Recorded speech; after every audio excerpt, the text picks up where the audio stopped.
Hello friends, welcome to K Classes. Please like, share and subscribe our channel. Okay, let's start with the next topic, that is the states of matter. जो हमने previous video में किया था वो हमने किया था physical nature of matter. हमने सारी उसकी प्रॉपर्टीज कवर की, ठीक है, with the help of activity example हमने उसको कवर किया। आज हम ये बताएंगे कि हमने अपने मैटर को कितनी स्टेट्स में डिवाइड किया है। सो बेसिकली हमने अपने मैटर को 3 स्टेट्स में डिवाइड किया है। जो फर्स्ट है वो हमारे पास है सॉलिड, जो सेकंड है वो हमारे पास है लिक्विड और जो थर्ड है वो हमारे पास क्या है, गैस। तो हमने अपने मैटर को 3 स्टेट्स में डिवाइड किया है, सॉलिड, लिक्विड और गैस, ठीक है। अब हम इन्हीं तीनों की प्रॉपर्टीज देखेंगे कि कब हम कहेंगे कि एक मैटर सॉलिड है, कब हम कहेंगे कि वो लिक्विड है और कब हम कहेंगे कि गैस है, प्रॉपर्टीज के बेस पे, ठीक है। तो चलो सबसे पहले हम शुरू करते हैं सॉलिड से कि कोई भी मैटर अगर हमने बोला कि वो सॉलिड है, वो सॉलिड स्टेट में है, तो इसका मतलब क्या है कि उसकी एक डिफाइनाइट शेप होगी। ऐसा नहीं है कि वो अपनी शेप चेंज करता रहेगा, उसकी शेप डिफाइनाइट रहेगी, उसका वॉल्यूम फिक्स रहेगा। सपोज आपने एक चौक का पीस लिया, ठीक है, तो उस चौक के पीस को आप कभी भी उठाएंगे अनटिल एंड अनलेस आप उसे ब्रेक नहीं करेंगे, ठीक है। तो वो एक डिफरेंट चीज है। लेकिन अगर हम एक पीस ऑफ चौक की बात करें तो उसकी शेप हमेशा सेम रहेगी, उसका वॉल्यूम हमेशा सेम रहेगा, ठीक है। दूसरी चीज, अब कल हमने एक चीज की थी, प्रीवियस वीडियो में हमने एक चीज की थी कि जो हमारे पास सॉलिड होता है उसके जो पार्टिकल्स होते हैं वो हमारे पास बहुत पास होते हैं। जो स्पेस होता है इन पार्टिकल्स के बीच में, हमें पता है कि मैटर हमारा किससे बना होता है, पार्टिकल से बना होता है। तो सॉलिड के केस में ये जो हमारे पास पार्टिकल्स हैं इन सब के बीच में जो स्पेस होता है वो हमारे पास क्या होता है, मिनिमम होता है, ठीक है। कैसा होता है, मिनिमम होता है। ये सारे पार्टिकल्स बहुत पास होते हैं।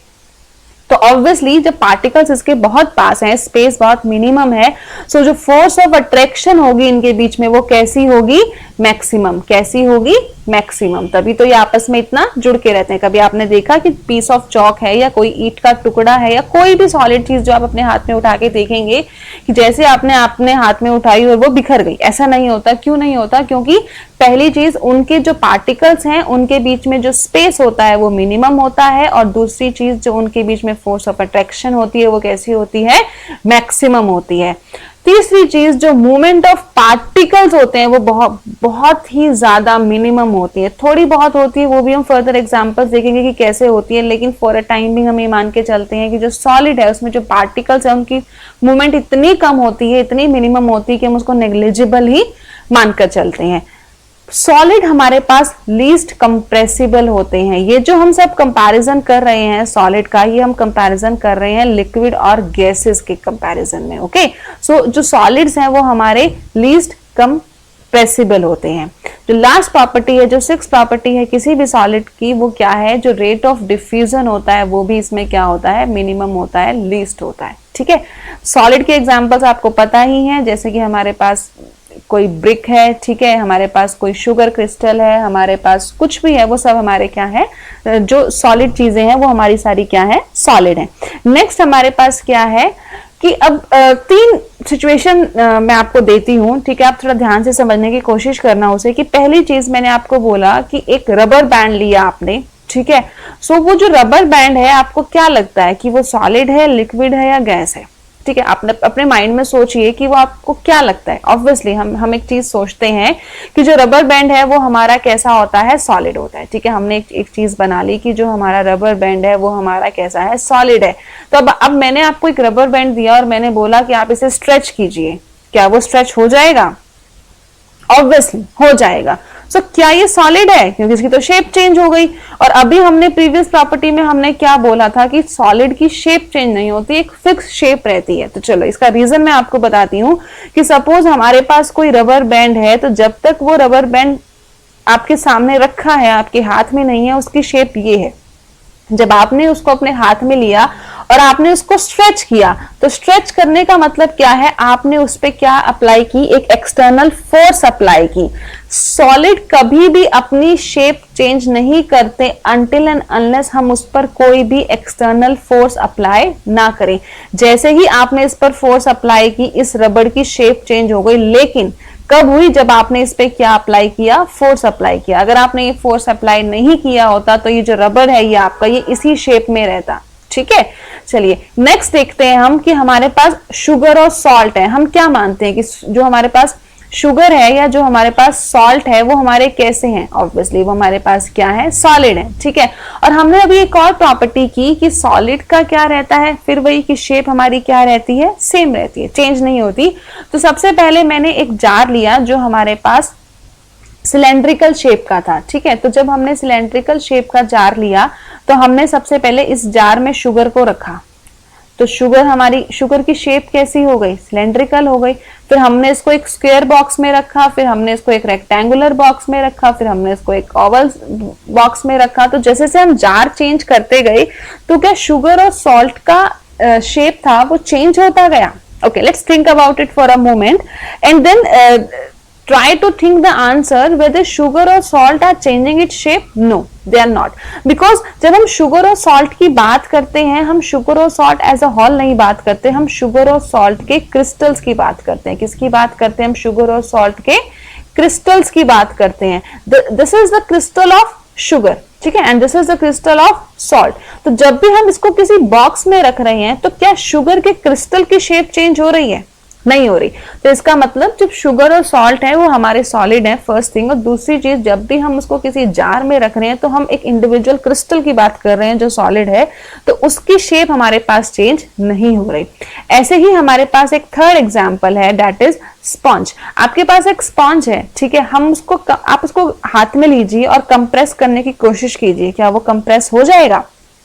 ऑब्वियसली कंप्रेस हो जाएगा। पर अभी हमने एक चीज बोली थी कि सॉलिड जो है वो लीस्ट कंप्रेसिबल है और नेग्लिजिबल कंप्रेसिबल है। तो स्पंज हमारा सॉलिड है तो वो कंप्रेस कैसे हो रहा है? देखिए, मान लीजिए ये आपके पास एक स्पंज है, तो आप अगर किसी भी स्पंज को ध्यान से देखेंगे तो आपको दिखेगा कि स्पंज के बीच में छोटे छोटे क्या होते हैं? स्पेस होते हैं, और इन स्पेस के बीच में क्या होती है? हवा होती है, एयर होती है। तो जैसे ही आप इस स्पॉन्ज को प्रेस करने की कोशिश करते हैं, वो जो एयर है जो आपके इन होल्स के बीच में है वो क्या कर जाती है? वो निकल जाती है, जिसकी वजह से आपका जो स्पॉन्ज है वो क्या हो जाता है? कंप्रेस हो जाता है।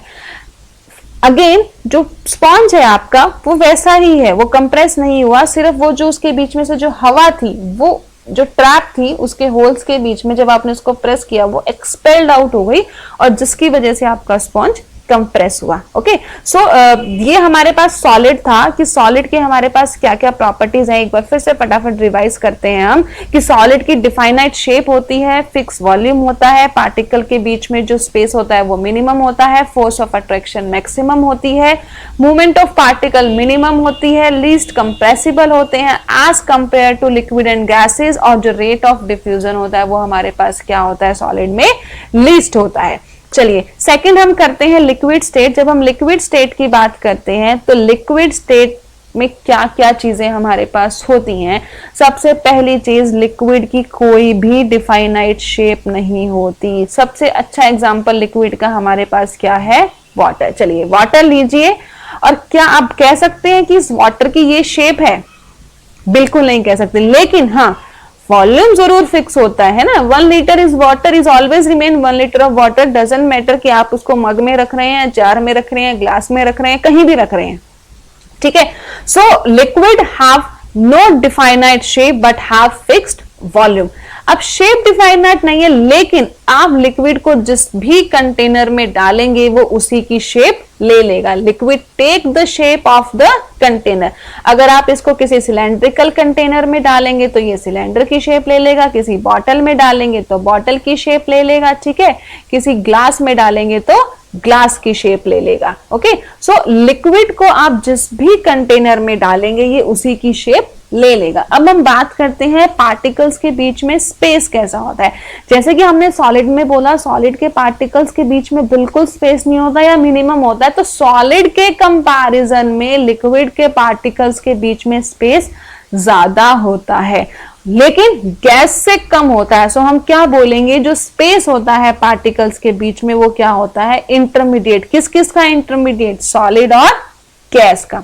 अगेन फोर्स ऑफ अट्रैक्शन की बात करते हैं तो वही बात है, जैसे सॉलिड में हमारे पास फोर्स ऑफ अट्रैक्शन मैक्सिमम थी, ठीक है। लेकिन यहाँ पर लिक्विड में हमारे पास क्या होगा, जो फोर्स ऑफ अट्रैक्शन होगी अगेन वो हमारे पास कैसी होगी, इंटरमीडिएट होगी। ऐसा नहीं है कि आपने पानी अपने हाथ में लिया तो एक पानी इस तरफ जा रहा है और दूसरा पानी इस तरफ जा रहा है, वो रहेंगे एक साथ, ठीक है, but they are not as much together as compare to the solids. Okay, so जो फोर्स ऑफ अट्रैक्शन होती है इसके पार्टिकल्स के बीच में वो हमारे पास कैसी होती है, again intermediate. Intermediate means between solid and gases. जो मूवमेंट ऑफ पार्टिकल है again same thing, one and the same thing, जो मूवमेंट ऑफ पार्टिकल है वो भी हमारे पास कैसी होती है, इंटरमीडिएट होती है। They are less compressible. Solid में हमने बोला था they are least compressible, liquid में हम बोल रहे हैं लेस कंप्रेसिबल। या दे आर कंप्रेसिबल बट इतने नहीं जितने हमारे पास गैसेस होती हैं, इनको हम कंप्रेस कर सकते हैं but up to a level. So again they are compressible but they are less compressible. Again the rate of diffusion is more than solid. हमने एक एग्जांपल पिछली वीडियो में भी लिया था कि अगर हम एक उसमें वाटर लेते हैं बीकर में और उसमें हम एक इंक ड्रॉप डाल देते हैं, सो जो इंक की जो ड्रॉप है वो हमारी वाटर में डिफ्यूज हो जाती है। That is the rate of diffusion is there and that rate of diffusion is more than solid and again less than gas.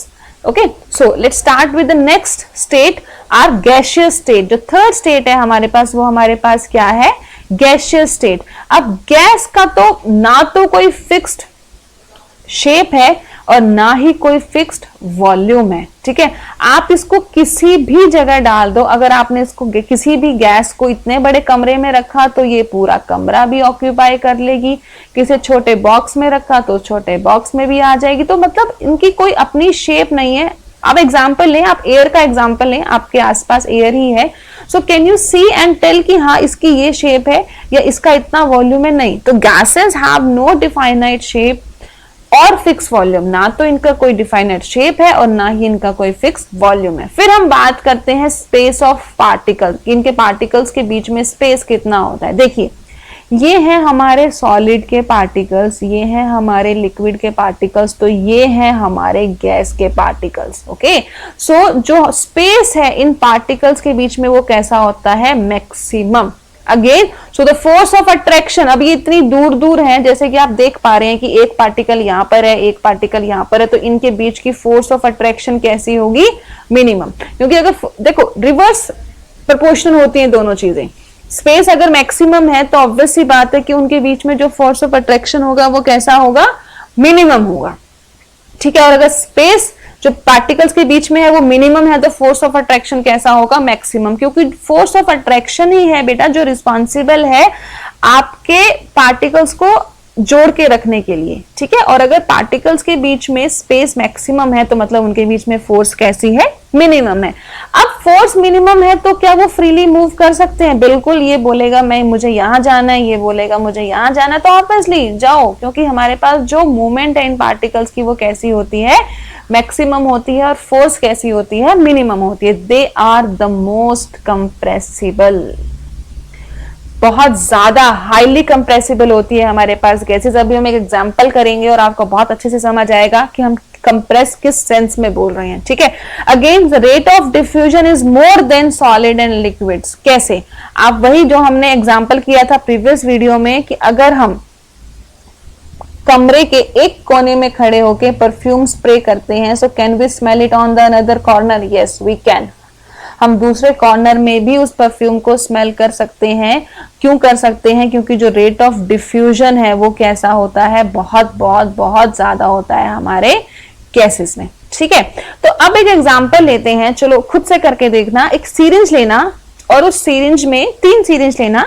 पहले में आप एक चॉक डालना, दूसरे में आप वाटर डालना और तीसरे में आप एयर। ऑब्वियसली आपको डालने की जरूरत नहीं है, वो वहीं पर होगी, ठीक है। और उस सीरिंज को आगे से जो उसका नोजल है उसको आप बंद कर देना, कोई भी किसी भी चीज से कॉक लगा देना कोई, ठीक है, वो बंद हो जाएगी, या ग्लू से आप उसे बंद कर देना। Then try to compress it, आप उस सीरिंज को फिर कंप्रेस करने की कोशिश करना पिस्टन की हेल्प से। So ultimately what you will see कि जिस सीरिंज में आपके पास चॉक था वो बहुत ही लीस्ट कंप्रेसिबल है, जिसमें वाटर था वो फिर भी थोड़ा कंप्रेस हो जाएगी और जिसमें गैस थी वो मैक्सिमम कंप्रेस हो जाएगी, ठीक है। तो इसका क्या मतलब है, जो सॉलिड है हमारे पास वो लीस्ट कंप्रेसिबल हैं, जो लिक्विड है वो हमारे पास लेस कंप्रेसिबल हैं, और जो गैसेस हैं वो हमारे पास मोस्ट कंप्रेसिबल हैं। ओके, देखिए ये हमारे पास क्या है, हम पार्टिकल्स की बात करें, सो पार्टिकल्स आर टुगेदर, तो ये हमारे पास क्या है, सॉलिड। ठीक है, साथ और देखो ये शेप भी यहाँ पे आप साफ देख सकते हैं कि जो सॉलिड है इनकी शेप, आपने कंटेनर कैसा भी लिया पर इसने अपनी शेप नहीं खोई, जैसी इसकी शेप थी इसने वैसे ही मेंटेन की। लिक्विड के पार्टिकल्स के बीच में स्पेस सॉलिड के कंपैरिजन में ज्यादा होता है। ठीक है, और दूसरी चीज ये वही शेप ले लेते हैं जो शेप हमारी कंटेनर की होती है। गैसेस के पार्टिकल्स के बीच में स्पेस बहुत ज्यादा होता है, फोर्स ऑफ अट्रैक्शन बहुत कम होती है, और ना कोई शेप होती इनकी, जैसे भी आप जहां भी डालेंगे ये पूरा का पूरा स्पेस ऑक्यूपाई कर लेंगे। ठीक है, चलिए नेक्स्ट टॉपिक है हमारे पास चेंज ऑफ स्टेट। अभी हमने 3 स्टेट्स की, ठीक है, 3 स्टेट हमने कौन कौन सी की, हमने की सॉलिड, हमने की लिक्विड और हमने की गैस। अब इन तीनों स्टेट को हम ये देखेंगे, क्या सॉलिड लिक्विड में कन्वर्ट हो सकता है, क्या लिक्विड गैस में कन्वर्ट हो सकता है, या फिर क्या गैस लिक्विड में कन्वर्ट हो सकता है और लिक्विड सॉलिड में कन्वर्ट हो सकता है। ठीक है, तो इसे हम बोलते हैं change of state of the matter, कि हमें अपने मैटर की स्टेट को चेंज करना है, तो वो कैसे पॉसिबल है। ठीक है, तो 2 तरीके हैं इस चीज को करने के, कि अगर हमें अपने मैटर की स्टेट चेंज करनी है तो उस स्टेट को चेंज करने के लिए या तो हम टेम्परेचर को चेंज करें, द वेरी फर्स्ट, ओके, और सेकंड हमारे पास क्या है, हम उसके प्रेशर को चेंज करें। क्या कर सकते हैं, 2 तरीके हैं किसी भी मैटर की स्टेट को चेंज करने के। स्टेट को चेंज करने से हमारा मतलब क्या है, सॉलिड से लिक्विड, लिक्विड से गैस, सॉलिड से गैस, लिक्विड से सॉलिड, जो भी एक स्टेट से दूसरी स्टेट पे जाना। ठीक है, तो 2 चीजों से पॉसिबल है ये, पहली चेंज ऑफ टेम्परेचर और दूसरी चेंज ऑफ प्रेशर। कैसे करेंगे, सबसे पहला टॉपिक हम लेकर चलते हैं, effect of change of temperature, कि जब हम टेम्परेचर को चेंज करेंगे तो हमारे स्टेट्स पे क्या फर्क पड़ेगा। सबसे इजी एग्जांपल लेकर चलते हैं हम। सबसे इजी एग्जांपल जो हमारे पास है वो क्या है, आइस। ठीक है, सबके घरों में अवेलेबल है, सबने देखी है। This is the simplest example you can take as a solid, और हमें पता है कि आइस हमारे पास क्या है, सॉलिड है। ठीक है, आइस को अगर हमने थोड़ा सा हीट किया तो आइस हमारी क्या बन जाएगी, वाटर। अगेन जो वाटर है वो हमारे पास कैसा है, लिक्विड, और इस वाटर को अगर हम फिर से हीट करें तो हमारे पास क्या बनेंगे, वेपर्स। क्या बनेंगे, वेपर्स। तो वो हमारे पास क्या हो गए, गैस। मतलब एक आइस थी हमारे पास जो सॉलिड स्टेट में थी, सॉलिड से हम लिक्विड में गए और लिक्विड से हम कहां गए, गैस पर गए। तो देखो, when a solid is heated it changes into liquid. जब हम एक सॉलिड को हीट करते हैं तो वो किस में चेंज होता है, लिक्विड में, और जब हम एक लिक्विड को हीट करते हैं तो वो किस में चेंज होता है, गैस में। That is the effect of temperature, that is the effect of temperature, कि हमने टेम्परेचर चेंज किया। आइस जब तक फ्रिज में है वो आइस है, द मोमेंट आपने उसको फ्रिज से बाहर निकाला, मतलब हमने क्या चेंज किया, हमने टेम्परेचर चेंज किया, और टेम्परेचर चेंज करते ही आइस हमारी किस में कन्वर्ट हो गई, वाटर में। ठीक है, ऐसे ही जब हमने वाटर को वेपर्स में कन्वर्ट किया तो वो हमने उसको हीट किया। एक टेम्परेचर होता है जिसको हम फर्दर करेंगे मेल्टिंग पॉइंट, बॉइलिंग पॉइंट। ठीक है, कि किस पर्टिकुलर पॉइंट पे आइस वाटर में कन्वर्ट होगी, वाटर वेपर्स में कन्वर्ट होंगे, या फिर किस टेम्परेचर पे सॉलिड लिक्विड में और लिक्विड गैस में कन्वर्ट होगा, that will do further.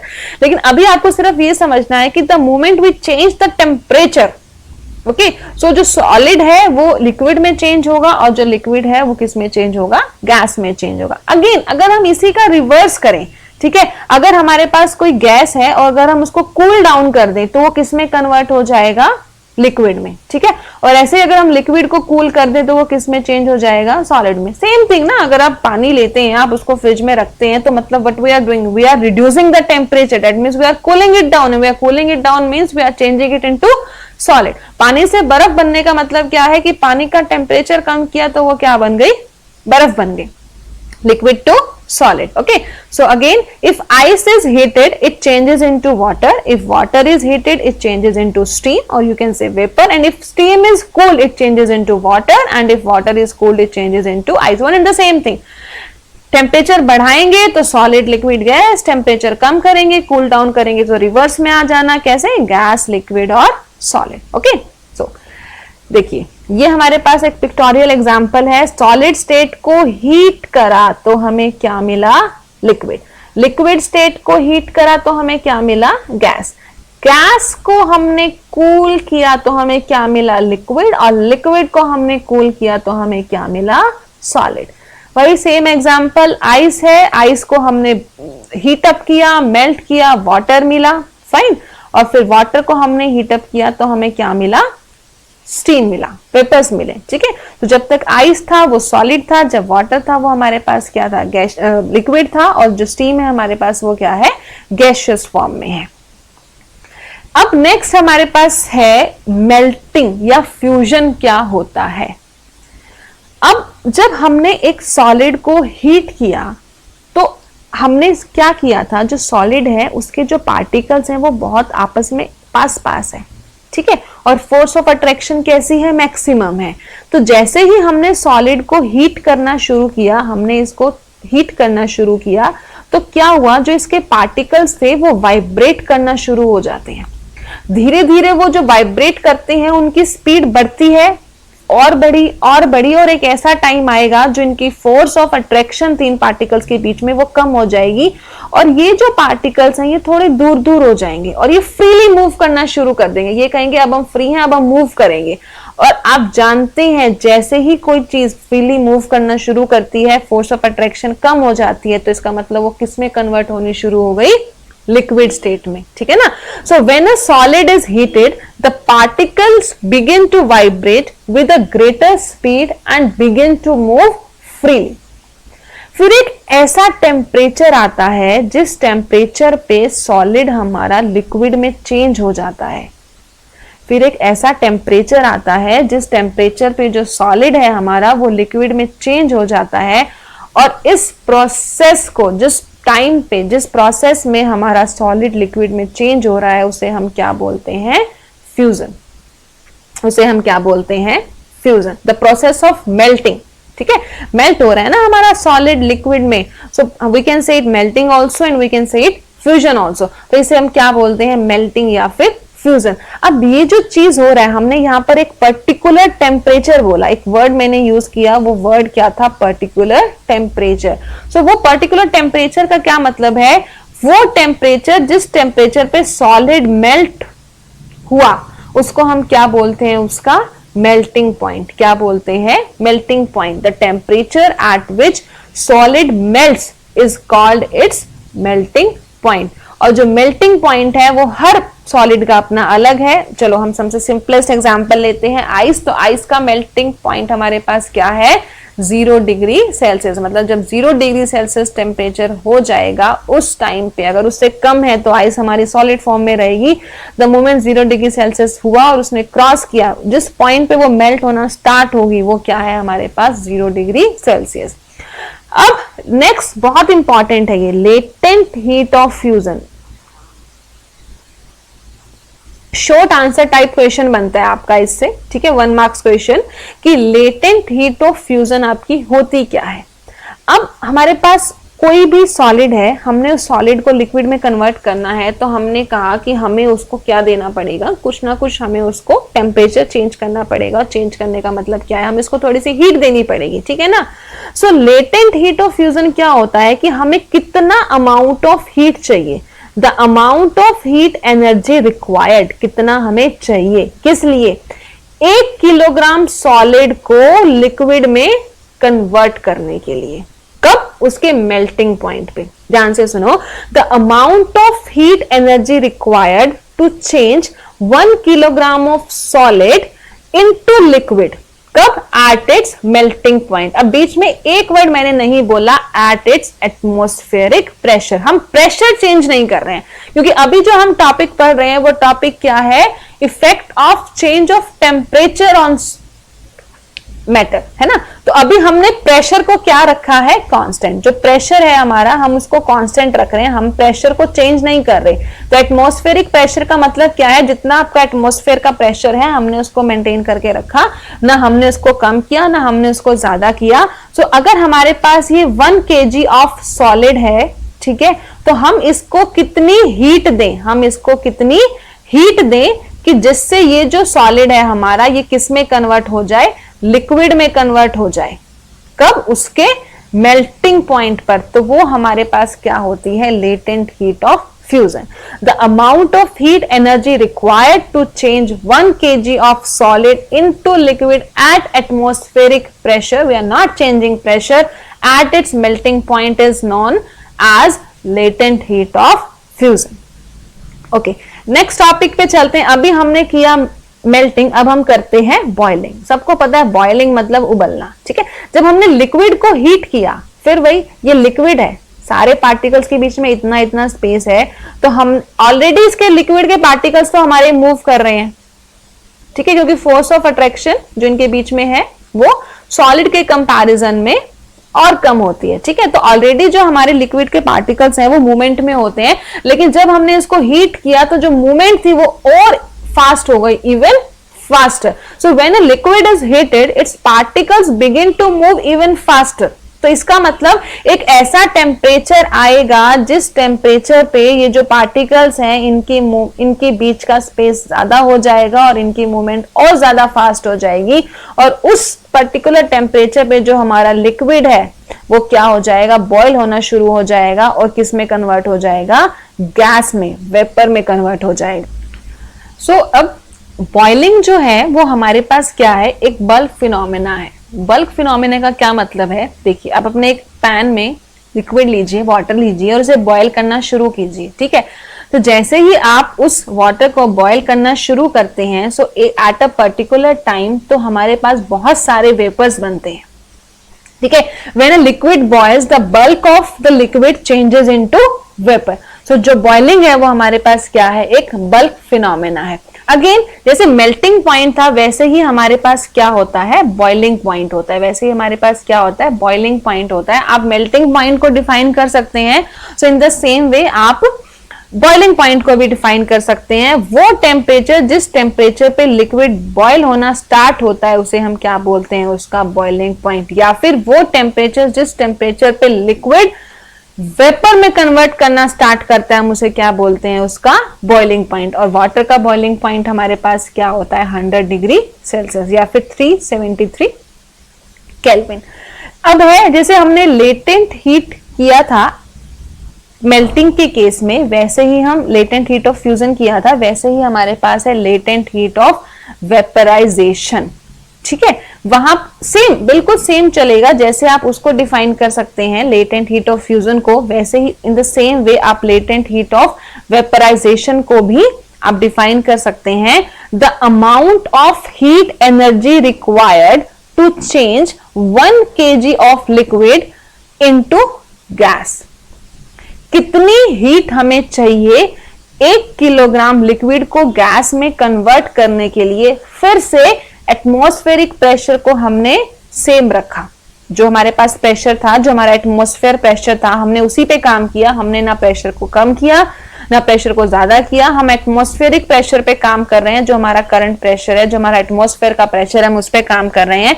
Eight atmospheric pressure at it's boiling point is called the latent heat of vaporization. The amount of heat energy required to change 1 kg of a liquid into gas at atmospheric pressure at its boiling point is called the latent heat of vaporization. जितना latent heat of fusion important था, उतना ही आपके लिए latent heat of vaporization important है। दोनों ही आपके 1 mark question है, ठीक है, जो आपके पेपर में पूछे जा सकते हैं। चलिए नेक्स्ट टॉपिक करते हैं, सब्लिमेशन। अभी तक हमने जो किया वो हमने क्या किया, हमारे पास आइस थी, हीट किया, वाटर बन गया, ठीक है, फिर से हीट किया, वेपर्स बन गए, स्टीम बन गई, ठीक है।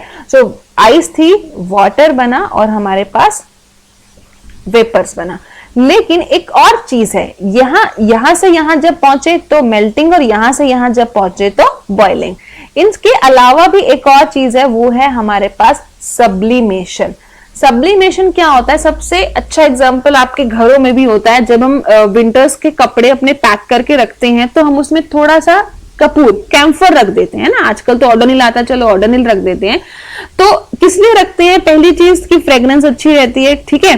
तो लेकिन अब जो हमने कैम्फर रखा था, जब हमने विंटर्स खत्म हुई और समर स्टार्ट हुई, आपने जब अपने विंटर्स के कपड़े रखे तो आपने उसमें सपोज आपने 3-5 आपने जो सॉलिड वाले क्यूब्स थे आपने वो कैम्फर के रख दिए, ठीक है। जो 3-4 क्यूब्स थे वो आपने कैम्फर के अपने कपड़ों के साथ रख दिए।